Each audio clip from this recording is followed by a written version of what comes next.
Hold on a second. Trying to stop the light from coming in through the crack in the door. Oh, it makes me look like I have a halo. I can rock that. Works for me. On purpose. I'm beatific. Ah. Well, I have a question. So, Yeah. Ask away. I've gotten in contact with Cal's tech program, but I think something's wrong with my email. I normally don't. It's how do I say it? My email, like sometimes I won't get emails from professors. It hasn't happened with you, but it's happened quite a few times with my marketing professor.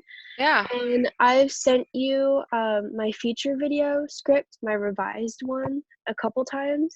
I don't know if it got lost because you have hundreds of students, but let me look and see if maybe it got stuck in my junk mail.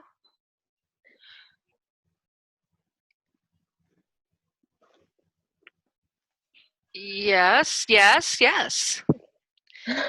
Okay, well, this is why you never heard from me. All right, I restored it to my regular mail, and then I will respond to you tonight. Okay, thank you. Oh, man. I hate that. I have a student, Yeah. all of my emails go to her junk mail. See, nothing shows up in my junk mail or the quarantine box or all those special little boxes Microsoft has. It just disappears. That's weird. No, when she looked, she shared her screen with me one day, and you could see every email from me was in her junk box.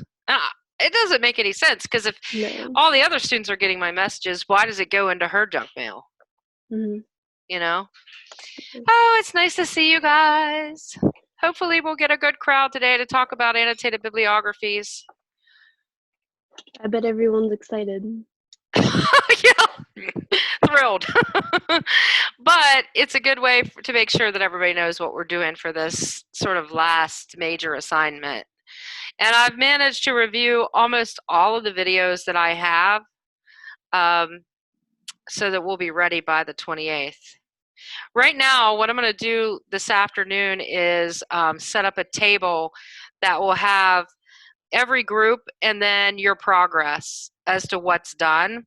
So you know what I've seen and what I haven't and what you finished. You know what I mean? Mm-hmm. I had an interview earlier with the Herald Standard about our premiere, so we could have quite a bit of people there on the 28th. So just be prepared. But that won't be a big deal because they'll all be like in little boxes. You know, so who cares? They'll be in little boxes. And we won't have to worry about it. Hello, everybody. Caitlin is here, and Kaylin is here, and Manny, and Graham, and Lindsay, and hopefully more people as we go through this. I'm going to wait a couple more minutes, and then we're going to dip into the course files on D2L and look at that and go from there in terms of annotated bibliographies. Have you guys ever written one before? Nope.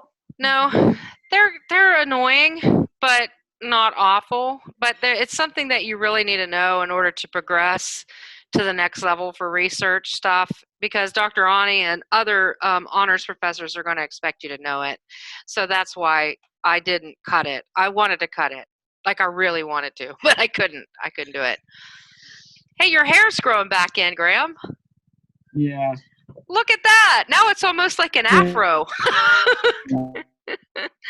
Pretty soon you'll be able to comb it one way and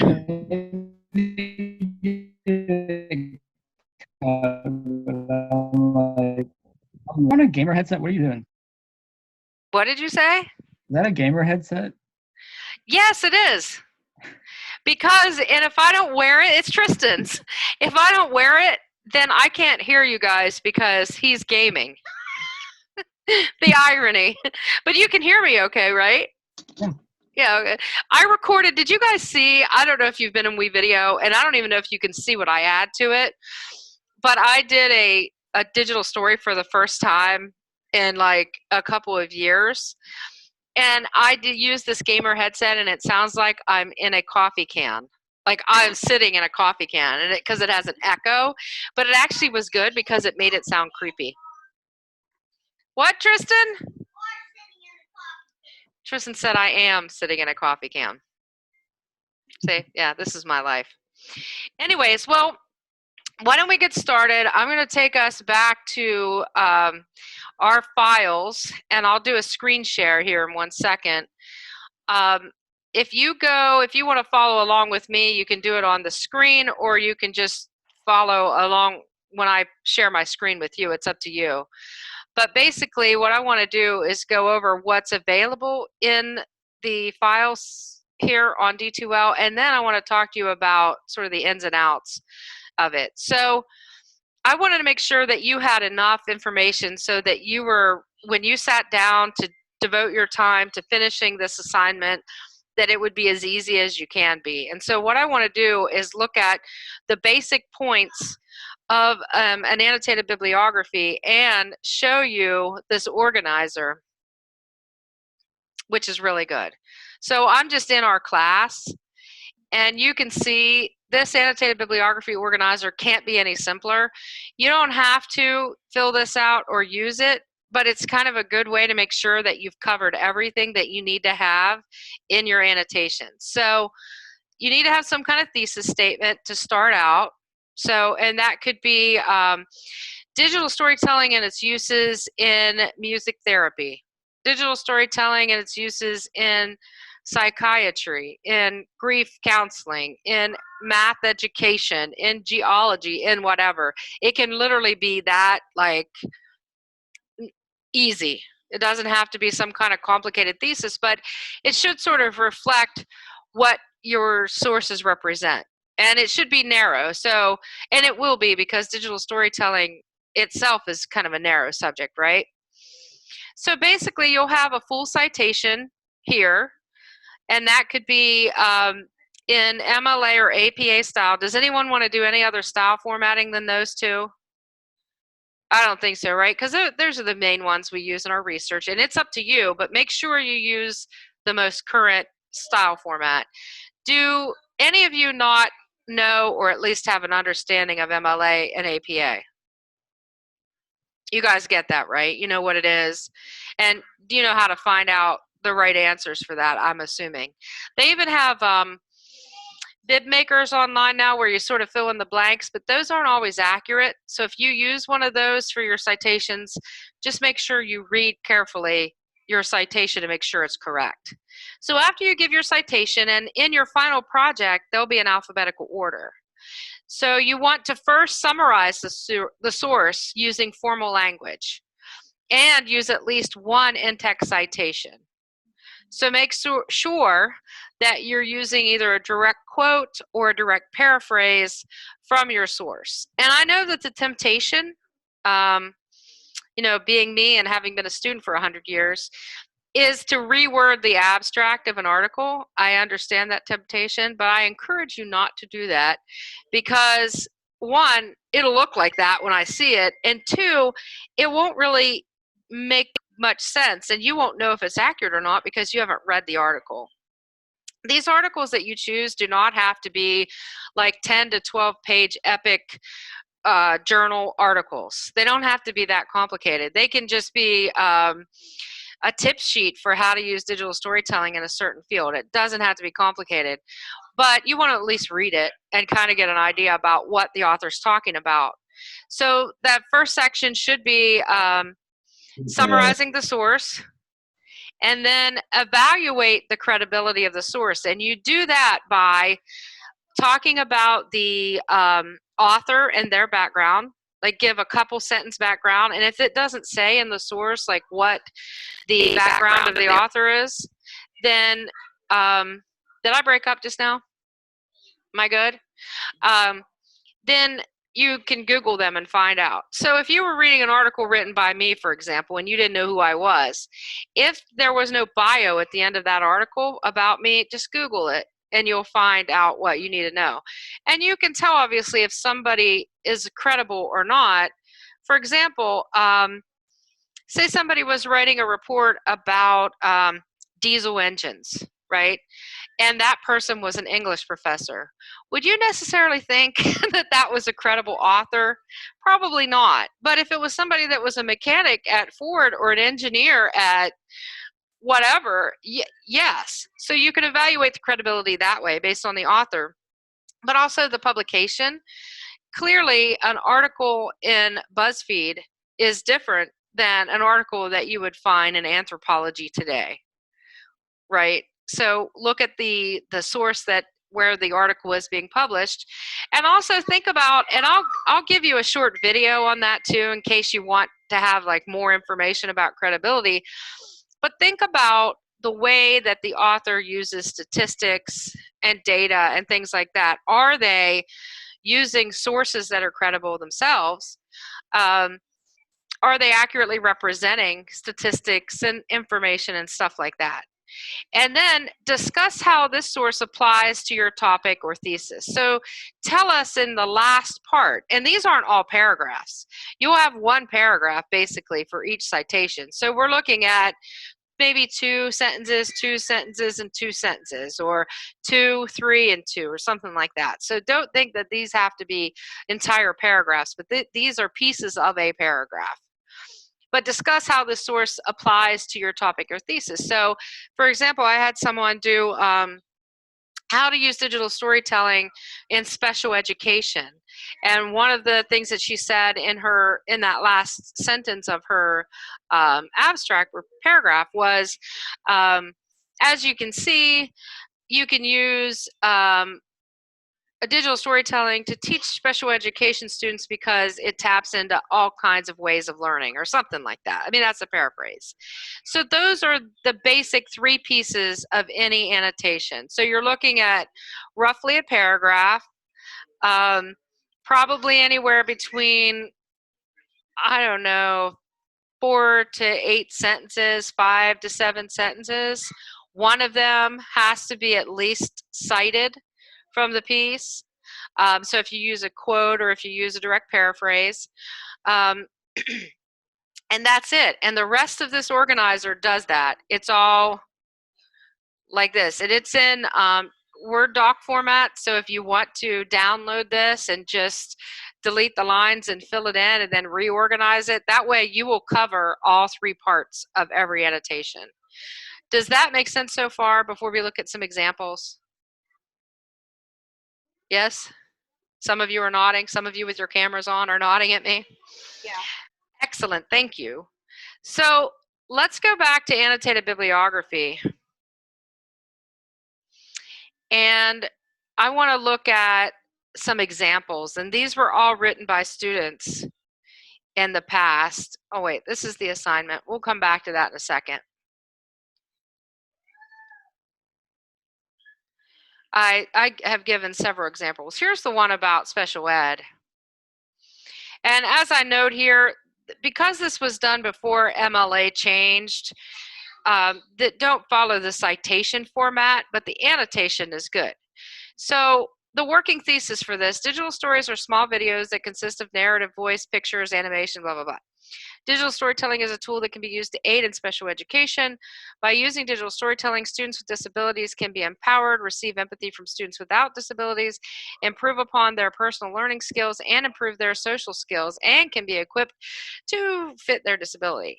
Actually, if I was looking at this and I was giving the student advice, which I didn't see it before she turned it in or he turned it in, I don't know who turned it in, I would tell them to just cut it, and their working thesis could just be this last sentence. Because I know what digital stories are, right? I don't need to know that. And I know that it's a tool that can be used in special ed. Why not just say, by using digital storytelling in special ed, students with disabilities can be. You see the difference there? Okay, so they have their citation for the first entry. Notice that everything's double spaced. And let's just look at this annotation, this one annotation. I'm going to actually download this so that I can highlight some stuff in it. And I swear I won't keep you and bore you, because this has to be totally boring, but hopefully helpful. So for whatever reason, they submitted this in PDF format, but you should do it in doc so that I can actually access it. But you can see the annotation here. And here's the citation. This article, published in 2015, focuses on digital storytelling, how digital can benefit English language learners. Digital storytelling can help with communication, critical thinking, creative writing, and general writing skills. For ELS, communicating ideas and telling stories can be one of the most difficult aspects of learning to speak English. So we have the summary. We have more details. When focusing on how to speak and write the English language, they may miss out on the creative writing process. Simply learning to write a new language can be very difficult. Through the use of digital storytelling, Al Rubail, which is the author, found that the students were able to tell a personal experience in a short period of time. The students were able to express themselves better than they would have writing an essay. Making their digital stories also allowed them to apply critical and creative thinking by having the students collaborate, blah, blah, blah, blah. This article was written by Russell Rubail. She is a writer on education, teaching, and learning. Her work focuses on teacher development, teacher training, English language learners, and pedagogical practices. She's formerly a college professor at Seneca College in Ontario, blah, blah, blah. Then the student talks about why she's a credible source. You do not have to go into that detail. That's not necessary, because I think when you tell people, here's this person's qualifications and their background, that it's not necessary to say, here's why this person's credible. This article supports my thoughts on digital storytelling, on how digital storytelling can improve personal learning skills for those with special education. And then he talks about why. This, I think, is an annotation that could be shorter. Can you see why? Some of it is a little repetitive. Some of it adds sentences that just aren't necessary because the points are already being proven by the information that's given. And so if I were to give advice to this student about how they can improve, that's one thing I would say is cut this so that it's shorter but still follows through with what you need. Also, whoever wrote this did not add an in-text citation for a quote or some kind of specific detail. So that's something you would want to make sure that you do. So let's look at another annotated bibliography, if we can.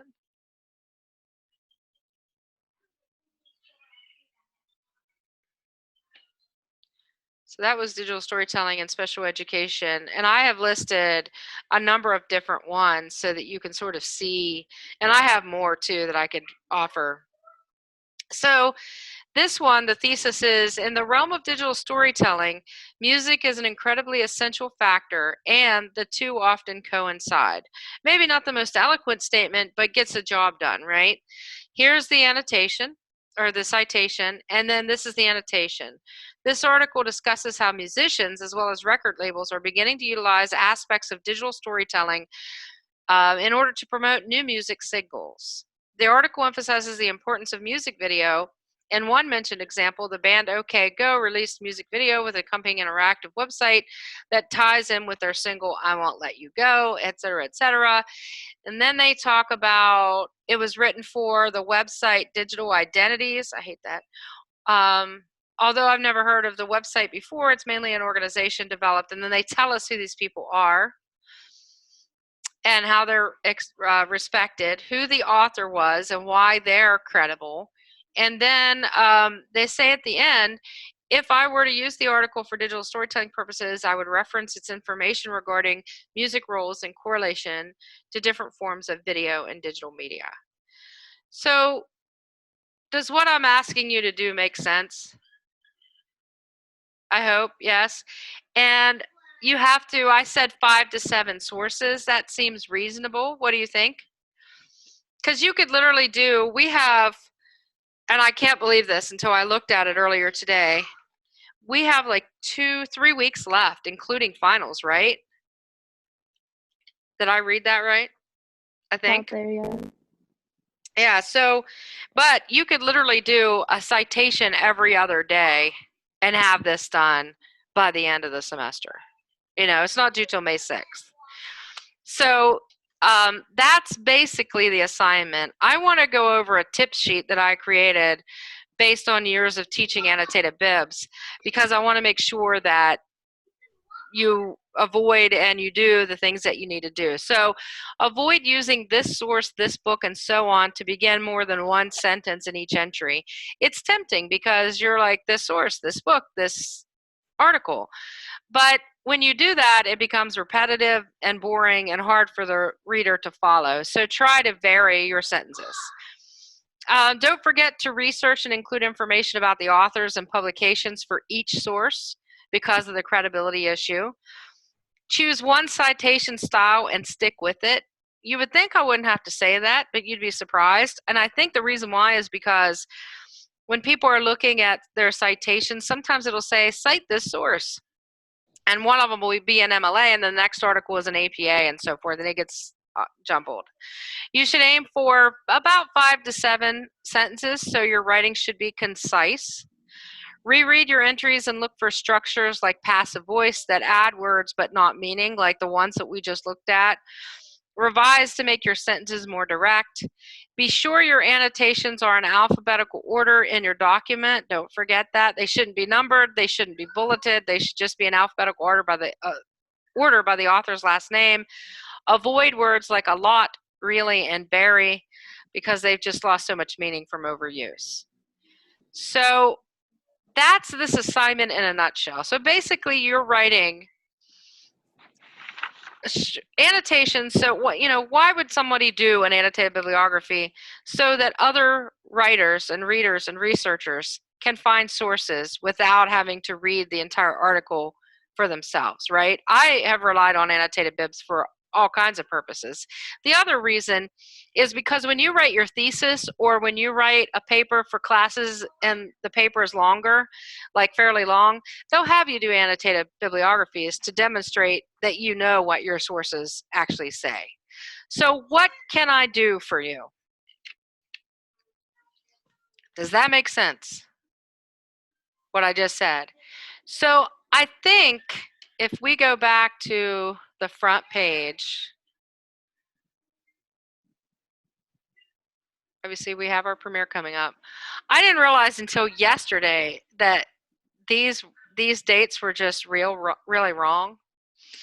So what do we say that annotations are due, and I just need to see one, by the 29th instead of the 28th because that's our premiere.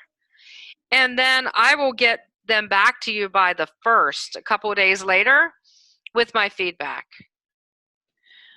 to make sure you're doing this right. What do you think? Just one? Yeah, just Right. one. I just want to see one because by looking at one, I can tell whether you're fulfilling what you need to do. And if you did it right in one, just keep doing that same thing. What do you guys think? What questions do you have for me?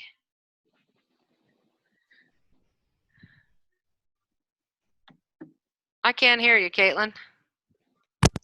What about now? Yeah, you're good. Okay.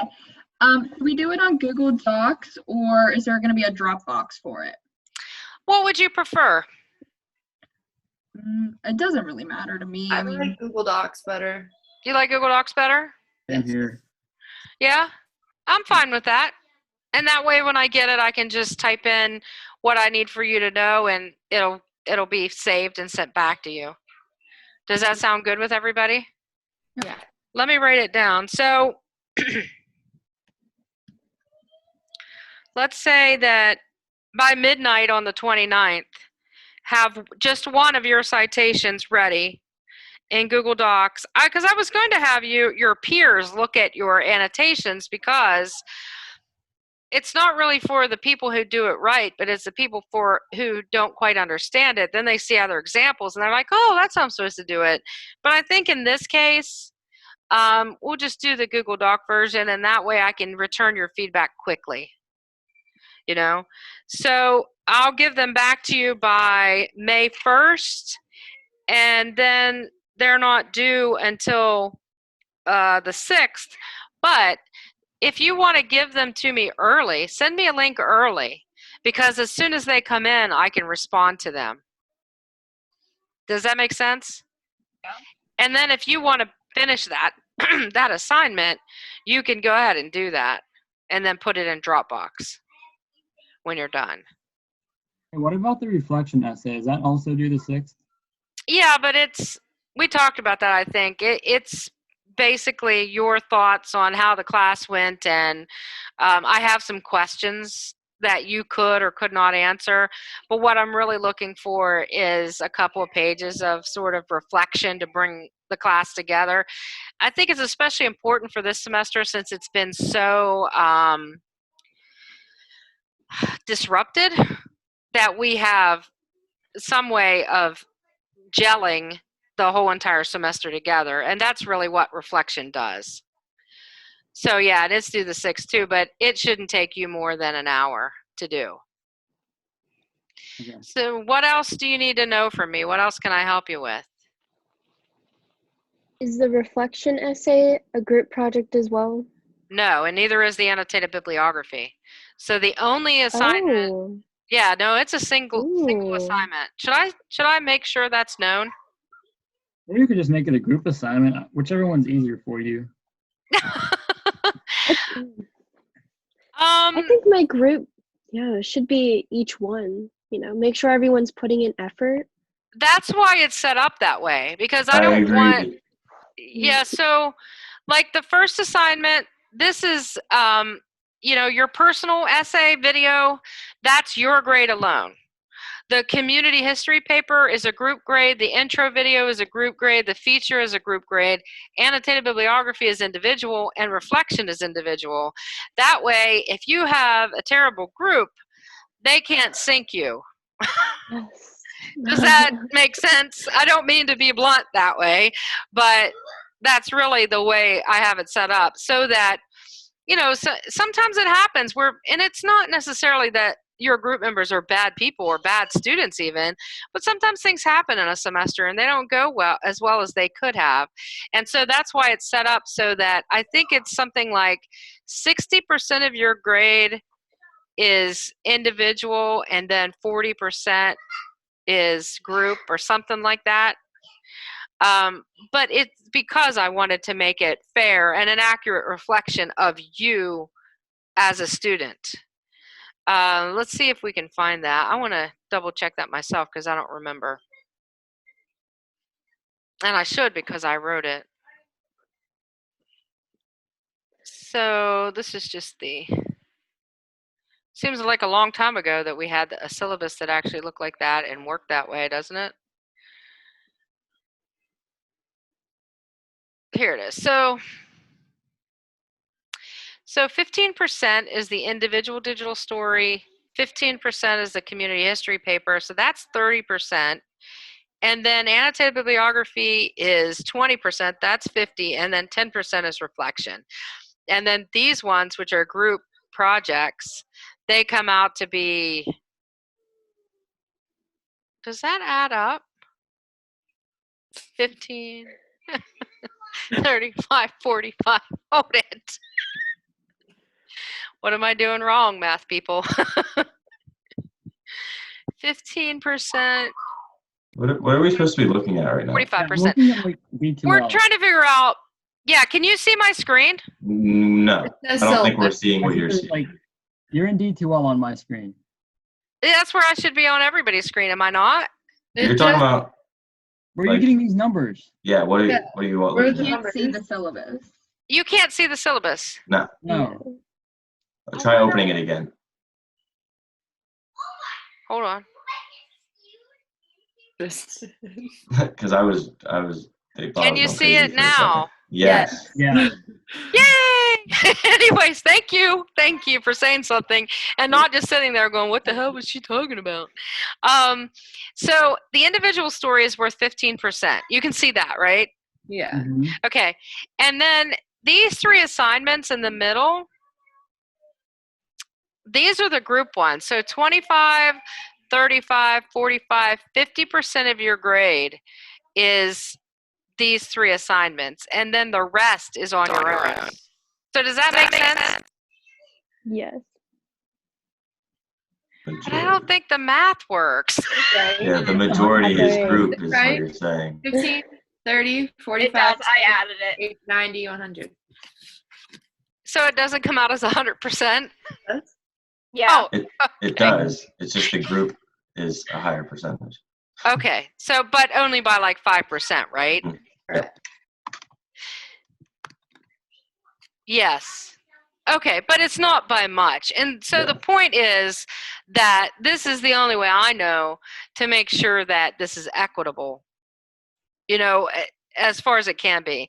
The reason why it's not very much more or less either way is because this feature, as those of you who finished know, takes a long time to get it right. And I know some people have already had to revise a couple of times. So, I'm willing to play with those numbers again, though, if you want. But I think keeping the annotated bibliography as a individual assignment just makes more sense than having you do it as a group. But I would entertain that possibility, maybe on a group by group, person by person basis. That makes sense. Yeah. So what else can I do for you? What else can I tell you? You had like the posted on the reflection essay on like D2L, like guidelines. Mm-hmm. Do we have to talk about the Mon Valley, or can we just talk about class? You can just talk about class. Okay, perfect. Those are just guidelines to get you to think about stuff to put in there. Because a lot of times people sit down, they'll open up the paper on their screen and they'll be like, I don't know what I'm supposed to be doing. But those are really a guideline to get you to start thinking about what you want to include in that final letter. Okay, sounds good. Thank you. Yeah, so what else can I do for you? Are you making progress? Yes? Slowly, yes. Slowly. Yeah, I know. And we have until the 28th. So even if you feel like, oh man, we have all this work to do, you have until then to really get it done. And don't forget that once you have a completed one, and I'm like giving you the thumbs up, that you upload your final to YouTube, because the sites will access them that way. So is there anything else I can do for you? Help you with? Wait, For you have this to upload class. it to YouTube? What's that? So you have to upload this to YouTube after we upload it to you. Yes.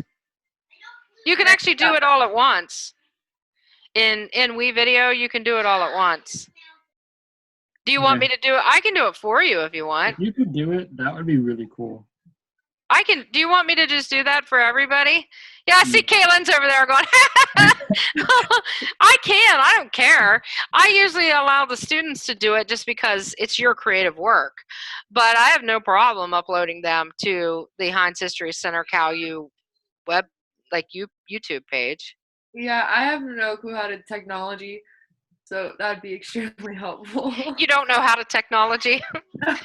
Well, if for those of you who do feel like you can technology, there is a way that you can do it, and it's very simple on WeVideo, and I can show you that like super quick. Because all you have to do, I'm gonna share my screen again, and you can see. So here we are. We're in the videos, and you can see some of them that are done that I haven't gotten to all of them yet. But like for example, when I go to my dashboard. By the way, my video is called Fashion Advice for the Dead. I don't know if you guys can see that in your WeVideo or not. But when I'm ready to finish, I click Finish, and I've already finished this. But it gives me the option to export it to YouTube. And all you have to do is click YouTube, sign into your YouTube account, it'll prompt it, and then click Export, and you're done. But I will be more than happy to upload them myself if that's what people prefer. Whatever works for you guys. Is that what you want me to do? Do it myself? Yeah. Okay. And it won't take me that long. I don't mind. But what I'll do later today is make a chart that says, okay, Bethel Park or Rostraver or whatever, here's where you are with your progress. This is what I've looked at. This is what I haven't seen, so that we can make sure that everybody has theirs ready to go. Taking a nap, Maddie? I was just stretching out. Did you guys see that meme where it said that this person was in a class and so one of the classmates like did one of these, or they raised their hand like using one of the reactions, and then the teacher called on that student, and the student was like, "Oh no, I was just stretching." And I was like, "Oh my god, That's like me. that's where we are." So, is there anything else I can help you with? Not just with our class, but with anything? I think I'm using video for a marketing thing. Oh, good. Yeah, we have to do like a personal branding statement on like ourselves and like our goals for like a 12-month plan. So I emailed him, asked if I could use it. Sorry. But yeah, oh, that'd be great. And please do feel free. You guys will be logged in fact, all summer long. You won't be booted out until fall. And if you think you might want to use it in the fall, we have extra accounts. Just let me know and I can leave you in there for fall if you think you need it. Anyways, never know what's going to happen around here. What else? Oh, so tomorrow morning, and this is completely up to you also. Bob and I, we Zoom like 4 times a week because we're working on a bunch of different projects. But we will be available and for you to just drop in anytime between 11 and 12 tomorrow. I sent you all a Zoom link to that. You got it, right? Mhm. And I'll send it again just to remind everybody. But if you have questions for Bob about the premiere, about your historical society, about anything at all, feel free to drop in, say hello, ask a question, whatever. And because we'll just be working and you can just come on in. Just follow the link and come in and ask questions. Because we want everybody to be pretty comfortable about the premiere. I will send you an email too that says at the premiere, because probably what we'll do is when it's your turn, by the way, I'll send you the order that the videos are in. Bob did the order, I did not, and I don't remember what it is off the top of my head, but I'll send it to you. What you'll do is the 3 of you or 2 of you or whatever that are going to be presenting, you'll pop up and introduce yourselves in Zoom, and then I'll play your video, so you don't have to worry about playing your video. I'll share my screen and play the video. I think I'm going to have somebody working the like question part, you know how people can chat. I'm thinking of maybe disabling it. You know what I'm talking about? You can do that chat on the side. Mhm. Because I'm worried that people will be asking questions, but nobody will be able to get to them because we're all doing our own thing, what we're supposed to be doing. So we plan on getting started that night at 7 o'clock, but if you want to come in and kind of practice or whatever, I'm going to open it at 6:30. And I'll let all of the students in, but I won't let any of the audience members in at 6:30. Does that make sense? Mhm. And Bob's really worried we're going to get Zoom bombed. You guys know about that, right? Who is going to Zoom bomb a historical society presentation, right? Unless one of us gives the idea out, it's like that's not What's a Zoom? possible. Right, and then I said I would just hunt that student down and find out what the hell they were doing. But I can't imagine. I mean, who in our class would? Would like give one of their friends? No. Yeah, no, it's not. I don't think it's going to happen. Anyone would do that. And I mean, you could get hacked, I guess, but who's going to hack that? What, Tristan? Oh, Tristan says he's going to hack us. He's going to Zoom bomb us. Anyways, I hope you're having as much fun as he is. So, again, we'll be around tomorrow, 11 to 12 in Zoom if you want to come in and ask us questions. I will open up the presentation on Zoom at 6:30 that night, the 28th. And I'll send you a list of the videos in order. And I just have to make sure that everybody's video is there when we think it's there. And we'll be fine. I'm not anticipating anything. I do know that he thinks we'll have like 250 people in attendance. I think he's optimistic. But he's like, we should do this all the time. And I'm like, no. We should not do this all the time. I don't want to. You guys want to do this stuff all the time? No. So anyways, what is there anything else I can help you with before I let you go? You good? Yep. Yeah. Okay. I did, in fact, I'm recording this, so I'll be able to post it and see if anybody has any questions after it's posted. That way you can go back and review. But ask me, email me. Send me your practice annotations whenever you want so you can get to work on this. And send me a Google Doc. Make sure it's editable, though, so I can go in and give you comments and feedback on it, okay? I miss seeing you guys in person. I miss our honors classroom. Don't you guys miss it? Is it just me? Yeah. Being on Yeah, campus. I missed Cal. I know. I miss being on campus. I miss being in our buildings and hanging out. And I miss the honors program area and the library. It's kind of, Not being home. yeah, That's right? that's I don't want to be more home either. What? Anyways, I'll talk to you guys later. If you need something, let me know, okay? All right. Have a good rest of the day. Take care. Thank you. Thank you. Bye. Bye.